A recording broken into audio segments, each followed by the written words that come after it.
Terpujilah nama-Mu ya Bapa. Saat pagi hari ini kami kembali bersaat teduh. Kami mengagungkan dan memuji, memuliakan nama-Mu. Karena kami yakin dan percaya daripada mula terpancar kehidupan. Dan pagi hari ini dalam saat teduh kami bersyukur atas hidup, berkat, dan penyertaan-Mu sepanjang hari hingga pada pagi hari ini. Kami juga mau mendengarkan firman-Mu lewat hamba-Mu yang akan menyampaikannya. Engkaulah yang mengurapi dia dengan perantaran Roh Kudus-Mu, sehingga firman yang Ia akan taburkan memberikan kesegaran bagi jiwa kami. Kami juga bersyukur Tuhan untuk Engkau menyertai kami hingga acara ibadah kami saat teduh ini berlangsung dengan baik dari awal hingga akhir. Terima kasih Bapa. Kami berdoa dan bersyukur di dalam nama Putra-Mu, Yesus Kristus, yang adalah Tuhan dan Juru Selamat kami yang hidup. Haleluya. Amin. Amin. Saatnya kita akan membaca Alkitab. Silakan Ibu Maya dan Pak Pendeta Abraham. Abraham silakan. Baik. Tentang hak budak Ibrani. Keluaran 21 ayat 1. Inilah peraturan-peraturan yang harus kau bawa ke depan mereka. Apabila engkau membeli seorang budak Ibrani, maka haruslah ia bekerja padamu 6 tahun lamanya, tetapi pada tahun yang ke-7 ia diizinkan keluar sebagai orang merdeka dengan tidak membayar tebusan apa-apa. Kodek. Ayat yang ketiga. Jika ia datang seorang diri saja. No. Oh iya benar. Maaf. Ketiga benar. Oke ya. Lanjut. Jika ia datang seorang diri saja, maka keluar pun ia seorang diri. Jika ia mempunyai istri, maka istrinya itu diizinkan keluar bersama-sama dengan dia. Ayat yang keempat, jika tuannya memberikan kepadanya seorang istri dan perempuan itu melahirkan anak-anak lelaki atau perempuan, maka perempuan itu dengan anak-anaknya tetap menjadi kepunyaan tuannya. Dan budak laki-laki itu harus keluar seorang diri. Resti. Ayat 5. Tetapi jika budak itu dengan sungguh-sungguh berkata, aku cinta kepada tuanku, kepada istriku, dan kepada anak-anakku, aku tidak mau keluar sebagai orang merdeka, maka haruslah tuannya itu membawanya menghadap Allah, lalu membawanya ke pintu atau ke tiang pintu, dan tuannya itu menusuk telinganya dengan penusuk, dan budak itu bekerja pada tuannya untuk seumur hidup. Bunela. Ayat 7, apabila ada seorang menjual anaknya yang perempuan sebagai budak, maka perempuan itu tidak boleh keluar seperti cara budak-budak lelaki keluar. Ayat 8, jika perempuan itu tidak disukai tuannya yang telah menyediakan bagi dirinya sendiri, maka haruslah tuannya itu mengizinkan dia ditebus, tuan itu tidak berhak untuk menjualnya kepada bangsa asing karena ia mungkiri janjinya kepada perempuan itu. 9. Jika tuannya itu menyediakannya bagi anaknya laki-laki, maka haruslah tuannya itu memperlakukannya seperti anak-anak perempuan berhak diperlakukan. 10. Jika tuannya itu mengambil perempuan lain, ia tidak boleh mengurangi makanan perempuan itu, pakaiannya, dan persetubuhan dengan dia. Ayat 11, jika tuannya itu tidak melakukan ketiga hal itu kepadanya, maka perempuan itu harus diizinkan keluar dengan tidak membayar uang tebusan apa-apa. Ya. Amin. Mari Bapak, Ibu, dan teman-teman yang dikasihi oleh Tuhan, kita akan berdiam diri ya selama 3 menit. Kita akan merenungkan kembali firman Tuhan yang kita dengarkan dan kita bacakan bersama tadi ya, secara bergantian. Kita nanti kembali lagi jam 5:16. Dalam perenungan kita akan firman Tuhan ini, kita minta pimpinan dan tuntunan Roh Kudus sehingga kita mengerti dan memahami makna firman Tuhan yang kita renungkan. Silakan Bapak, Ibu, dan teman-teman.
Amin.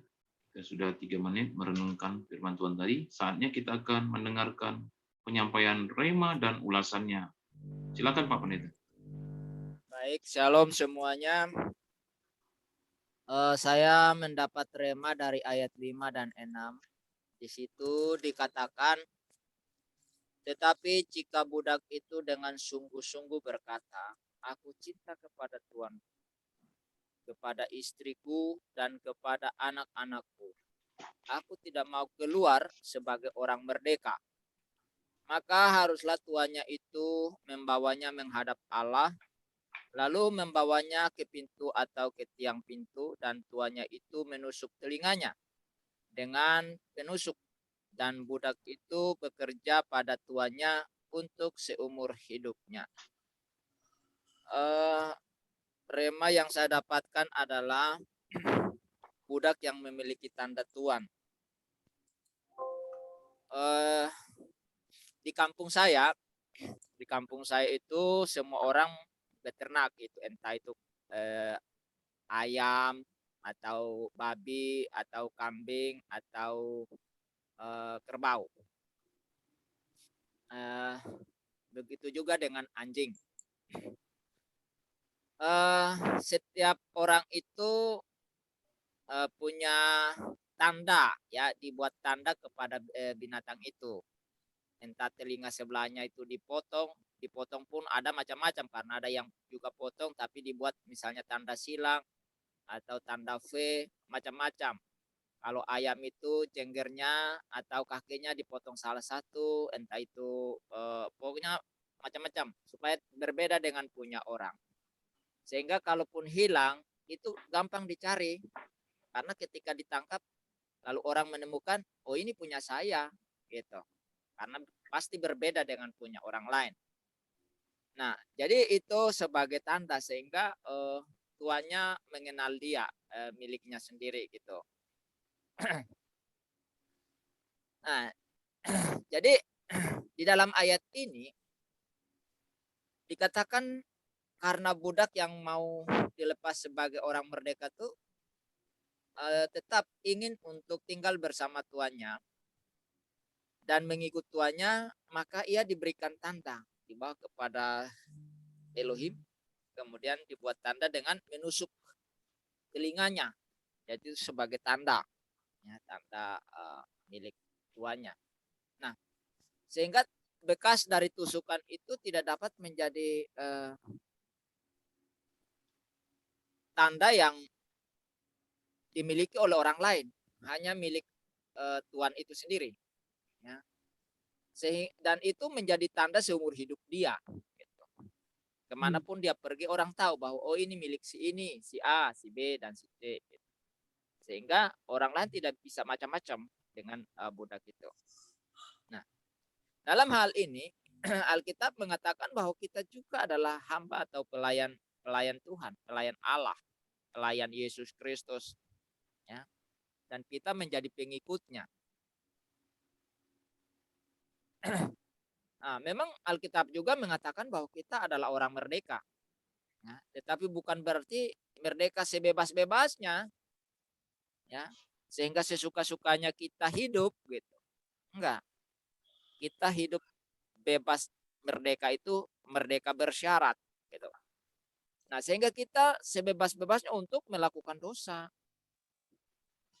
ya. Tetapi sebagai hamba yang merdeka, yang tetap terikat dengan aturan Tuhan sendiri. Ada banyak orang merdeka, kita kan sudah merdeka, kenapa sih lu atur-atur gua, sesuka-sukanya gua? Enggak begitu. Kita merdeka tapi merdeka bersyarat, gitu. Ya.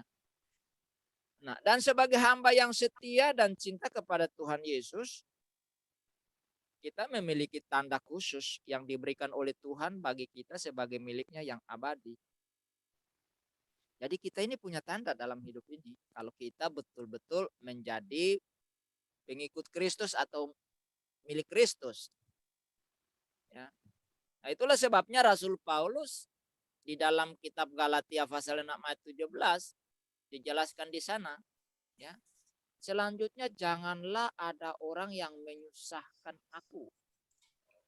Karena pada tubuhku ada tanda-tanda milik Yesus. Jadi Rasul Paulus menjelaskan bahwa di dalam dirinya itu ada tanda-tanda sebagai milik Kristus. Jadi dia tidak bisa sembarangan.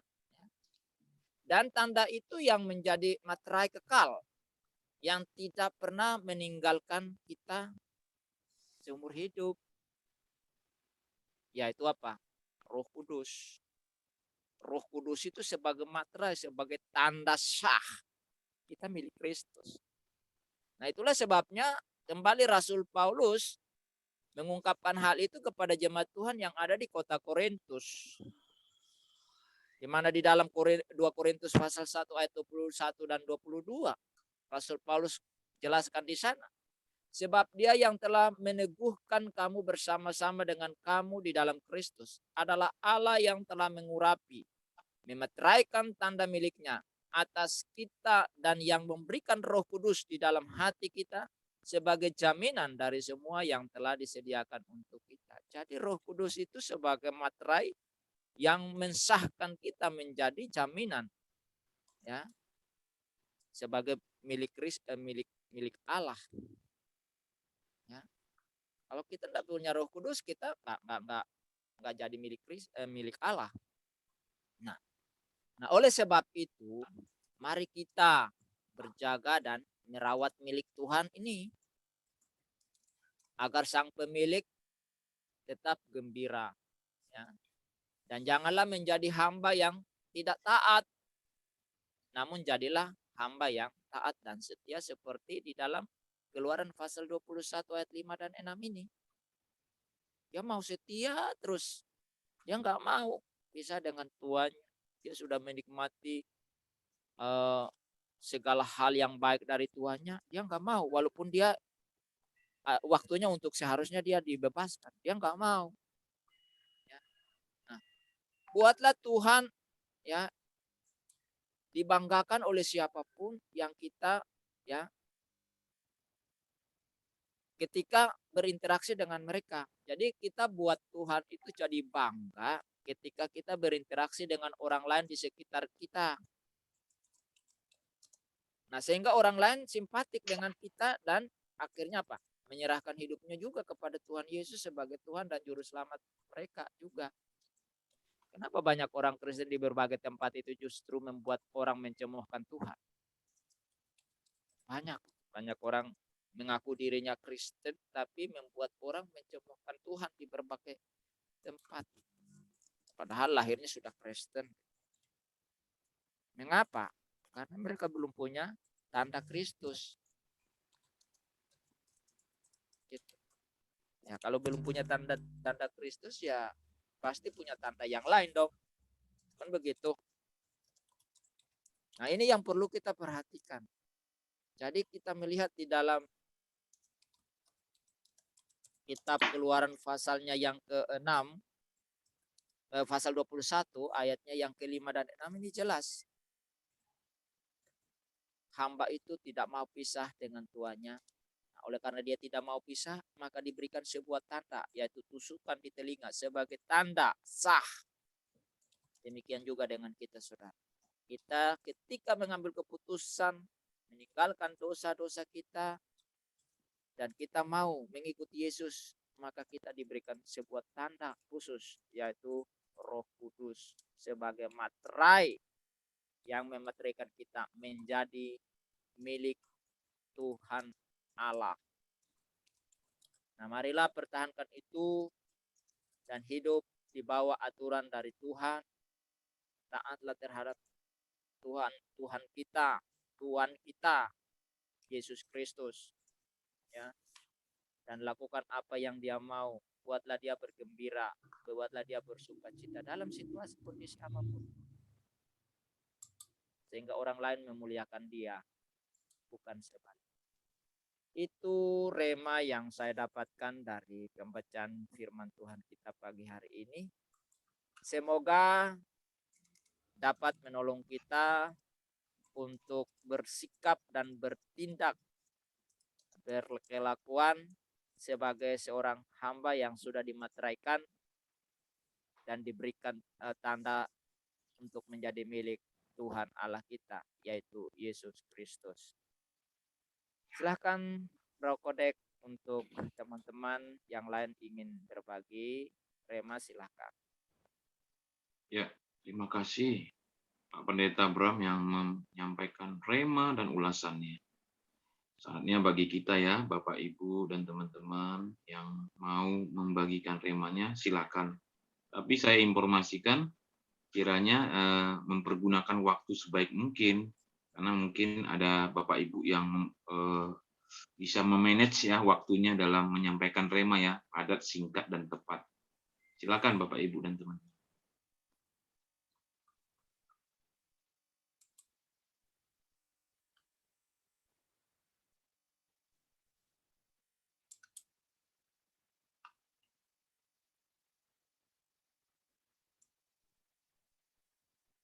Oke, makasih Pak Kodek.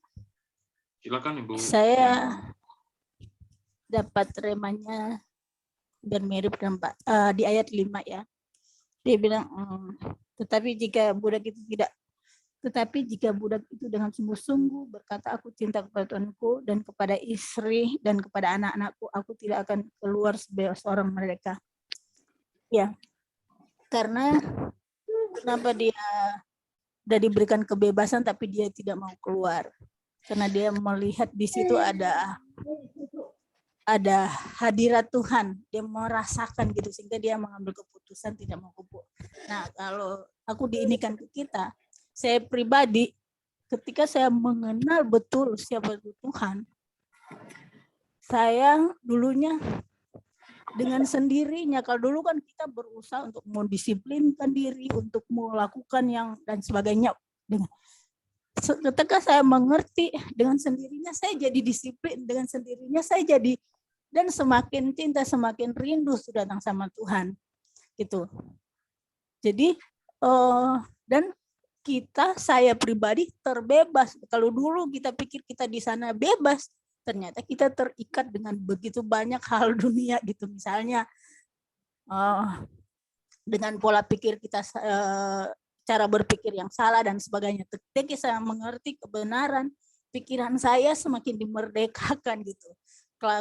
Tingkah laku kita pun dimerdeka dengan ketika kita baca firman, kita jadi lebih enjoy, jadi lebih menikmati hidup, tidak takut, lebih enjoy jauh banget. Nah, ketika kita percaya pada Tuhan, mengerti ya, karena banyak orang Kristen cuma jadi Kristen rutinitas gitu. Tapi ketika begitu Tuhan mengasihi kita dan tahu bahwa kita dicintai Tuhan, tahu kita berharga, kita benar-benar merdeka dan melakukan apa yang dengan sendirinya, kita enggak dipaksa, tapi dengan sendirinya kita berjalan natural gitu.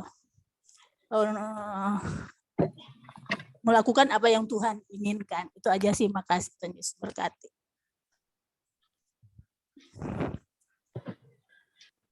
Makasih Pak Kodek. Itu aja Kodek, Tuhan Yesus berkati. Ya, saya lihat di ayat-ayat ini ya, dari ayat 1 sampai 11 yang kita baca, isinya adalah peraturan-peraturan. Jadi memang hidup ini tidak lepas dari aturan-aturan. Nah, kita ikut Yesus juga ada aturan-aturan. Tetapi bedanya kalau kita ikut Yesus, terus terang ikut Yesus itu ternyata lebih sulit daripada menjadi Islam loh. Ya, kalau jadi Islam kan yang penting sholat, ya ngaji. Kalau puasa lagi bulan puasa ya puasa. Intinya kan di situ. Sholat udah selesai.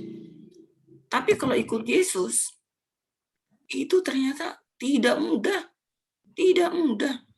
Padahal kita nggak ada waktu-waktu. Oh, kalau kamu mau berdoa harus jam segini, nanti jam segini. Nggak ada kan seperti itu. Beda dengan Islam kan kamu sholat, ada sholat subuh, dohor, asyar, maghrib, itu kan ada waktu-waktunya. Tapi di Kristen ini kita dibebasin. Sehingga kadang-kadang membuat, karena nggak ada aturan harus berdoa jam berapa, kadang-kadang kita lupa untuk berdoa. Itu tadi jadi itu tergantung bagaimana hati kita. Apakah hati kita mau berdoa atau enggak, terserah kita. Tergantung bagaimana kerinduan kita. Kita punya kerinduan untuk dekat dengan Tuhan atau tidak. Ya, jadi ikut Yesus ternyata jauh lebih sulit karena kita pertama kita tidak diberikan waktu jam doa, ya. Terus yang kedua, kita harus menyangkal diri. Menyangkal diri, dan ternyata menyangkal diri ini bagi yang masih terikat dengan misalnya kalau dia masih terikat pornografi, dia terikat dengan rokok, dia terikat dengan ini dan itu ya, yang kayak gitu, itu sulit untuk menyangkal diri. Tetapi ketika kita sudah bisa melakukannya oleh pertolongan Roh Kudus tentunya, justru kita akan menikmati kemerdekaan itu. Menikmati kemerdekaan, nah, sehingga kita damai, sehingga kita sukacita gitu. Jadi tidak mudah ikut Yesus, itu tidak mudah. Kita harus mengampuni orang yang nyakitin kita, kesel banget. Tapi kita nggak boleh dendam, kita nggak boleh sakit hati. Kita harus mengampuni, bahkan kita harus mendoakan dia. Ikut Yesus memang aneh-aneh, ya. Dulu saya terbengong-bengong waktu pertama kali mendengar pendeta bicara, saya waktu itu iseng ya ikut ibadahnya orang Kristen, dibilang gini katanya, ampunilah musuhmu, ya, kasihilah musuhmu, berbuatlah baik kepada mereka yang menyakiti kamu katanya, dan doakanlah mereka yang menganiaya kamu. Hah? Kok, ajarannya kok gitu ya? Ternyata ajaran Kristen, saya saat itu mikirnya, ajaran Kristen itu, wow, mulia sekali ya, agung gitu. Jadi bagi orang tertentu itu aneh gitu, yang masa kita mengampuni, mengasihi musuh ya, nggak ada itu di dulu, nggak ada, nggak kenal. Makanya saya terkaget-kaget mendengar khotbah seperti itu. Jadi hidup memang banyak aturan, kita tidak mudah ikut Yesus, tetapi ketika kita terbebas dari kita mau bisa menyangkal diri dari semuanya itu, maka itulah kemerdekaannya. Kita memang sudah dimerdekakan oleh Yesus, oleh Tuhan Yesus, tetapi kalau kita sendiri masih mau melihat ke belakang, menoleh ke belakang, mau kembali dengan yang lalu-lalu, ya kemerdekaan itu tidak bisa kita nikmati. Tetapi ketika kita bisa melepaskannya, kita lepaskan ya di dalam nama Yesus, yes, aku sudah tinggalkan semua masa laluku, maka damai, sukacita itu akan sertai kita. Silakan yang lain.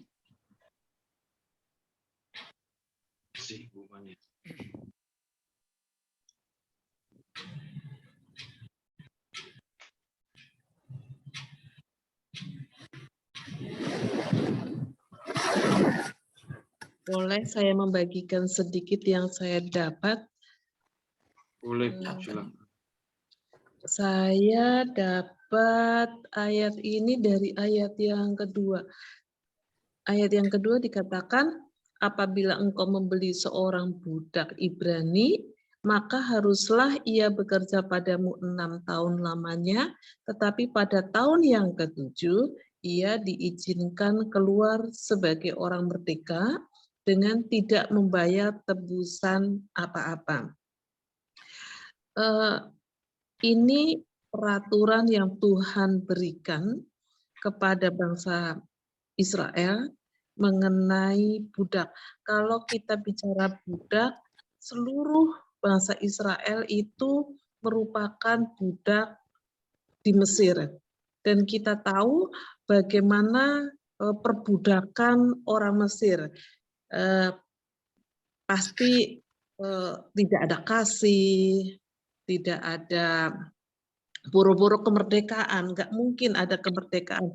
Budak di zaman dulu itu diperlakukan seperti binatang begitu ya, menjadi milik dan diperlakukan semena-mena. Nah, inilah hebatnya firman Tuhan, Alkitab.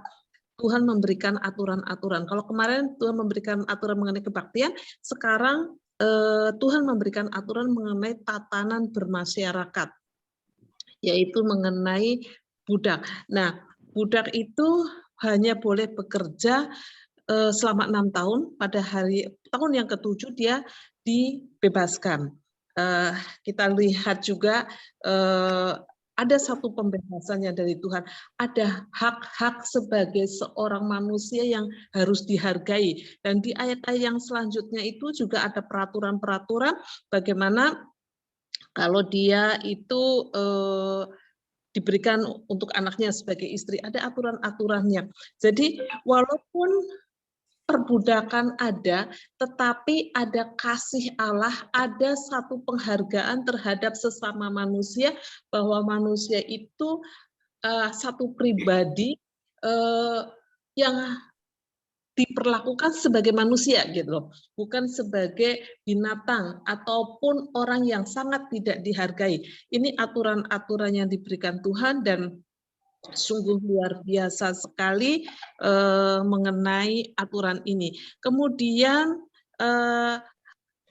untuk ayat yang ke-6, kalau dia itu tidak mau meninggalkan tuannya, aturan yang diberikan pada Allah adalah apa?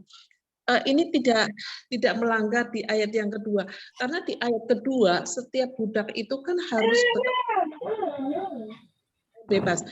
Ayat yang ke-6, kalau dia datang dengan sendirinya mau mengabdi pada tuannya, pasti ada kasih yang mau mengabdi. Dia dibawa ke hadapan Allah. Jadi dia pribadi perjanjiannya, tandanya dengan Allah bahwa dia mengabdi. Maka tuannya itu dibebaskan dari aturan bahwa tahun yang ke-7 dia harus membebaskan budak ini. Nah, saya melihat bahwa aturan-aturan ini sungguh sangat luar biasa, dan hukum-hukum yang dari Alkitab sungguh luar biasa, dan itu berlaku sampai saat ini. Sampai saat ini, bagaimana kita harus menghargai orang, pegawai, sebagai satu pribadi.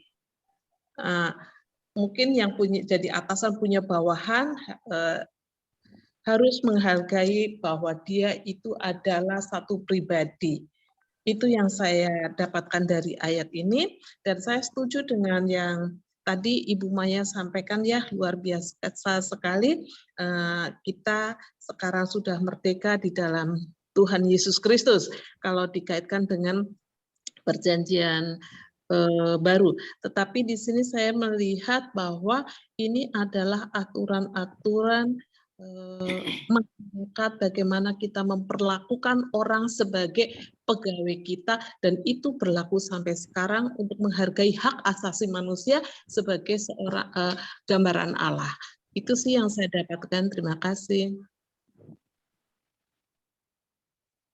Ya, terima kasih Bu Presti.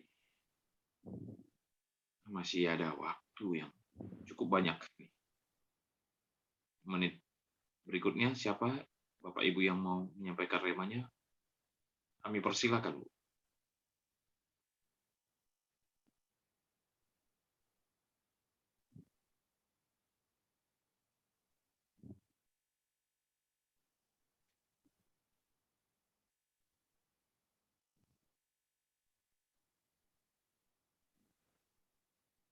Tambah dikit Pak Kode.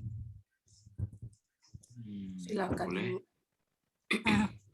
Iya, kalau tadi kan ada begitu banyak aturan kan yang kita perlu lakukan. Tapi ketika kita memandang dan kita tahu isi hatinya Tuhan Yesus, itu dengan otomatis kita akhirnya kita punya belas kasihan untuk melihat orang yang entah itu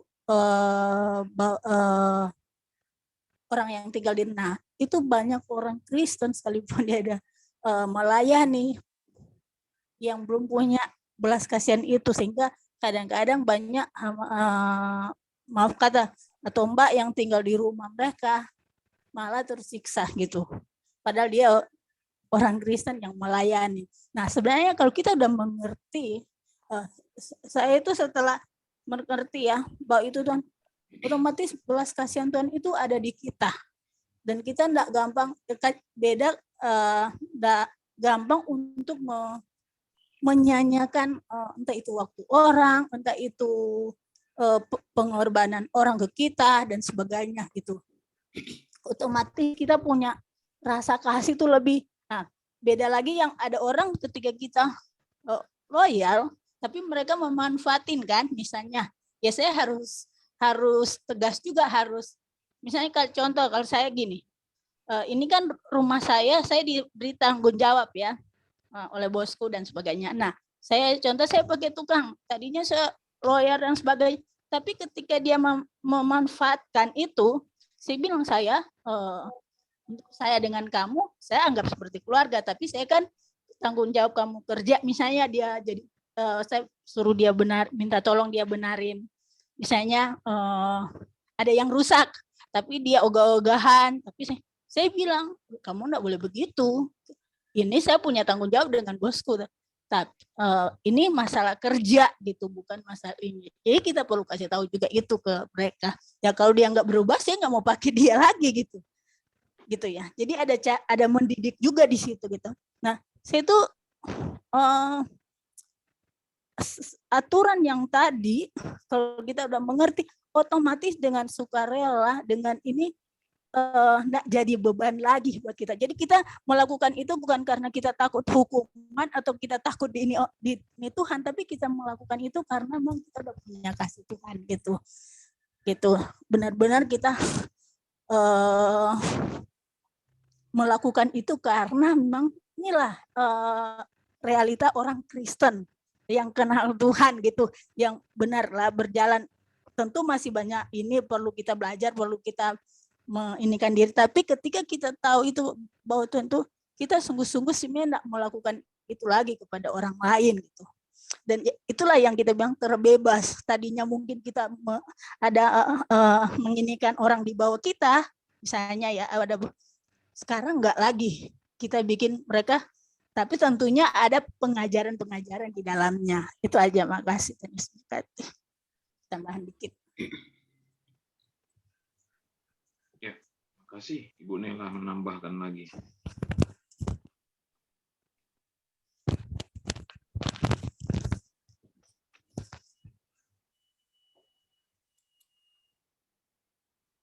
Saya juga ada rema nih, Bu, Bapak. Peraturan-peraturan ini mengingatkan sesungguhnya bagaimana dulu bangsa itu pernah diperbudak juga di Mesir. Jadi di balik peraturan ini ada tersirat pengalaman bangsa Israel bahwa mereka dulu pernah menjadi bangsa, menjadi budak ya, budak di tanah Mesir. Tapi di sini berbeda ya. Mereka mestinya bermurah hati di peraturan ini. Seorang tuan itu bermurah hati. Begitu tegas ya. Nampak bagaimana ada sikap murah hati, menghormati, sekalipun itu posisinya sebagai budak. Saya setuju juga dengan Ibu Maya yang maknanya dalam kehidupan seorang Kristen, bagaimana dia juga sudah ditebus oleh darah Kristus yang mahal gitu. Sehingga dia posisinya adalah orang tebusan. Orang tebusan. Itu dalam arti berarti dia itu seorang hamba atau budak yang melayani Kristus seumur hidupnya karena sudah ditebus, kan posisinya sudah ditebus. Berarti dia itu milik sah Yesus Kristus yang adalah tuannya. Nah, dalam kehidupan sehari-hari tentunya nampak cermin orang yang sudah dimerdekakan oleh Kristus. Berbeda dengan yang lain. Nampak itu. Ya, tadi nampak ya, orang-orang yang sudah ditebus Kristus nampak dalam kehidupan kerohaniannya dan hal-hal yang lain.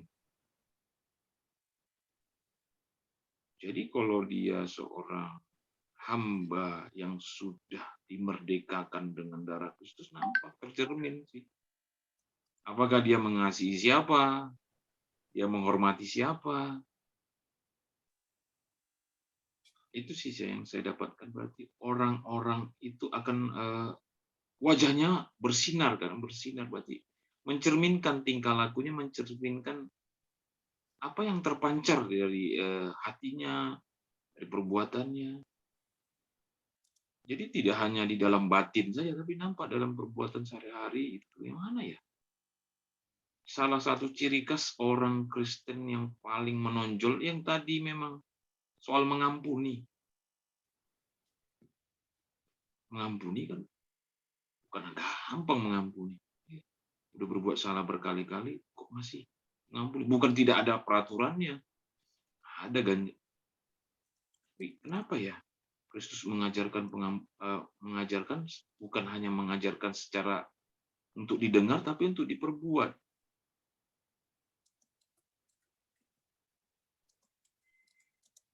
Itu rema yang saya dapatkan, Bapak Ibu.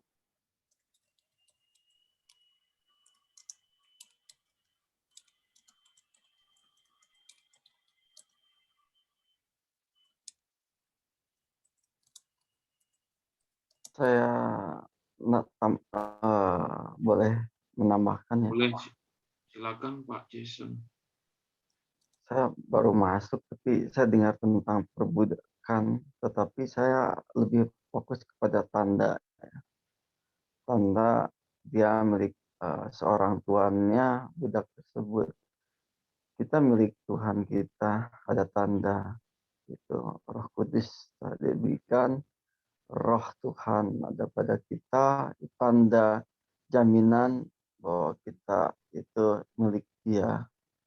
Kita menjadi milik Dia, apapun yang dikehendaki Tuhan kita harus menerima karena kita milik Dia, apapun itu. Kita tidak ada di bawah penguasaan diri kita sendiri, kontrol kita, tapi kontrol Dia. Dia yang berkehendak apapun, ya itu kehendak Tuhan kita.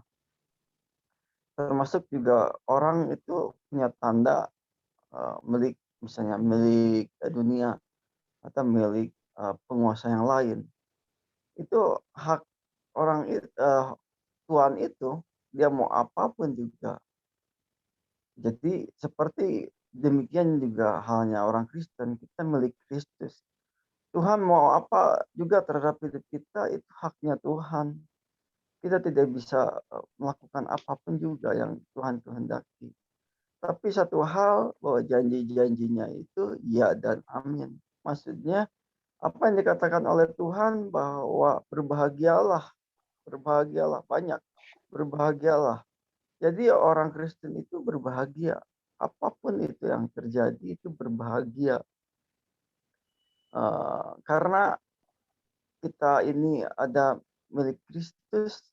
Jadi apapun yang kita alami, karena Tuhan sudah berkatakan berbahagia, maka berbahagia. Jadi Anda sebagai milik Kristus, ya berbahagia, apapun juga. Saya jadi ingat tentang Paulus kembali ya. Paulus begitu luar biasa pelayanannya. Apa hebatnya saya dengan Paulus? Paulus itu lebih berharga dari saya. Paulus itu lebih berharga dari semua pendeta hebat di dunia ini. Dalam pelayanan dia dikatakan dia lebih berharga dari 1000 pendeta yang hebat di dunia ini dalam pelayanan. Dalam motivasi, dalam apapun juga, dalam urapan, dalam kuasa. Tapi Tuhan berkata lain, kalau Tuhannya suruh pulang, ya pulang. Paulus berkata, doakanlah aku. Aku berharap dengan doa kalian, aku dikembalikan oleh Tuhan dan melayani kembali. Hidup adalah memberi buah. Jikalau aku dikembalikan kepada kalian, itu harapan Paulus ya. Iman Paulus itu iman yang kuat ya. Aku punya iman bahwa aku akan dikembalikan kepada kalian karena aku yakin kalau aku hidup, Tuhan berikan panjang umur, maka aku memberi buah. Itu lebih baik. Paulus punya keyakinan itu lebih baik. Tapi kenyataannya kan Paulus meninggal juga kan di Roma. Jadi kita sebagai kepunyaan Tuhan, Tuhan yang punya otoritas, kita harus siap apapun ya. Mungkin semenit lagi kita akan dipanggil pulang dalam keadaan pandemi begini. Kita harus siap. Semua orang, siapapun itu. Bahkan kita tahu TB Joshua ya, yang di Afrika itu pun dipanggil pulang juga beberapa waktu yang lalu. Kita juga tahu ya tentang hamba Tuhan yang dipakai Tuhan, yang lebih berharga dari saya gitu ya. Kita tahu tentang Pak Junaidi Salat itu lebih berharga dari 1000 Jason. Tapi Tuhan berkehendak lain. Makanya kepemilikan Tuhan atas kita itu haknya Tuhan. Tuhan mau apapun itu kehendak Dia gitu ya. Makanya kita ini memang harus bersiap. Tetapi Tuhan udah berjanji, berbahagialah orang yang mati di dalam Tuhan. Mulai sejak hari ini. Jadi kitab Wahyu, berbahagialah. Karena kamu akan mendapatkan hidup yang kekal. Dan dia boleh beristirahat dari jadi lelah. Jadi saya masih harus berjuang lagi gitu. Tapi kalau yang udah dipanggil pulang ya, udah kelegaan, ada kelegaan yang Tuhan berikan dan berbahagia dikatakan. Sebagai Tuhan kita, dia berhak mau apapun juga. Mau panggil semenit lagi juga, kita harus siap. Siapapun itu.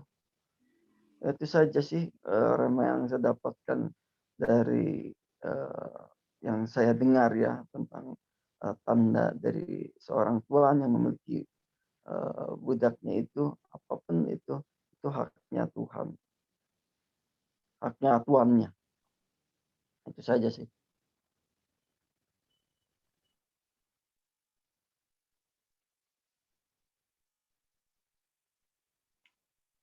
Ya, terima kasih ya bagi waktu kita.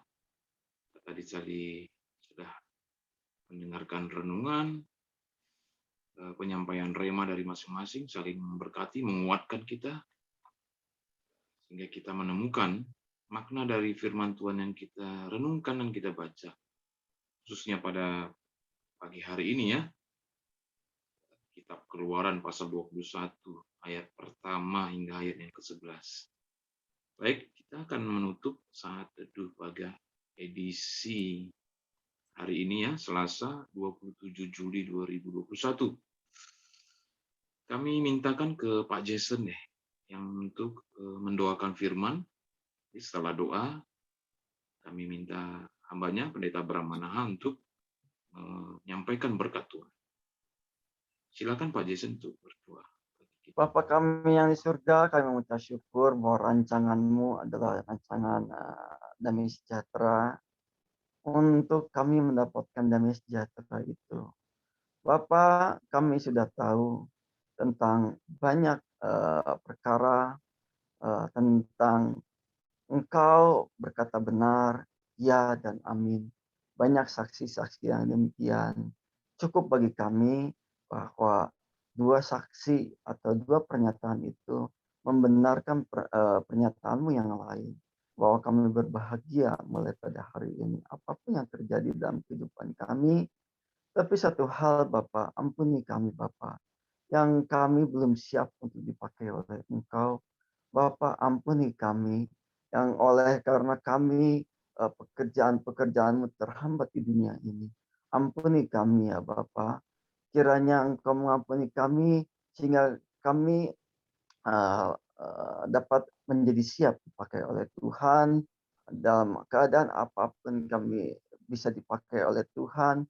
Bapak, kami tahu bahwa segala hal rancangan-Mu itu tidak akan gagal. Engkau adalah Tuhan yang adil, bukan seperti Tuhan orang manusia. Engkau tidak seperti manusia dalam hal memberi keputusan. Engkau adalah Tuhan kami dan kami adalah milik-Mu, tetapi Engkau penuh kasih sayang. Engkau mengatakan berbahagia. Kami mengucap syukur bahwa kebahagiaan itu telah kami peroleh dengan tanda bahwa Roh Kudus telah diberikan kepada kami. Itu merupakan jaminan. Terima kasih ya Bapak. Kami mengucap syukur. Pagi ini hanya kami mengucap syukur bahwa Engkau adalah Tuhan yang sangat baik. Engkau memberikan segala sesuatunya, bahkan hidup-Mu untuk kami itu lebih daripada Tuhan apapun di dunia ini. Tidak ada seorang Tuhan yang kepada budaknya memberikan nyawanya untuk hambanya selain daripada Engkau. Terima kasih Bapa, karena kami tahu bahwa segala sesuatu itu berasal daripada Engkau. Sehebat-hebatnya kami di pandangan manusia, sesungguhnya itu terpandang terbaik di hadapan-Mu. Tidak ada seorang pun yang bisa dikatakan terbaik.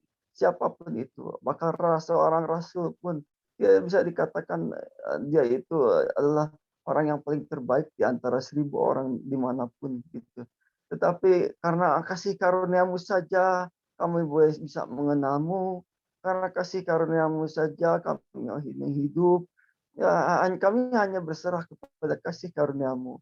Bapak, satu hal yang kami minta.